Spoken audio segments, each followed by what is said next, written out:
रायगड विकास प्राधिकरणामार्फत मराठा लष्करी वास्तुशास्त्राचं प्रतीक असलेली महादरवाजा तटबंदीचे जतन संवर्धनाचे काम सुरू करण्यात आले आहे. मागील सीझनला आपण उजव्या बाजूच्या तटबंदीचं जतन आणि संवर्धन संपवलेलं आहे. आता डाव्या बाजूचं म्हणजेच महादरवाजा ते टकमकटोक या तटबंदीचं जतन संवर्धनाचं काम हाती घेण्यात आलंय. प्रथम दस्तऐवजीकरण पूर्ण करण्यात आलं. त्यानंतर डेब्री क्लिअरन्स, व्हेजिटेशन क्लिअरन्स म्हणजे आलेली झाडी झुडपी आणि मातीचे थर काढण्याचं काम पूर्ण करण्यात आलंय.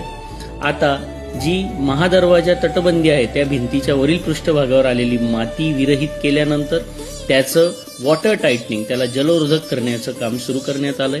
तसेच या तटबंदीवर असणारी मुख्य वास्तू म्हणजे चिलखती बुरुज याचं जतन संवर्धनाचं काम हाती घेण्यात आलंय. या बुरुजाच्या ज्या वर्किंग लेवल्स आहेत म्हणजे जो काही फ्लोअर लेवल आहे ही आपल्याला आता मिळाली.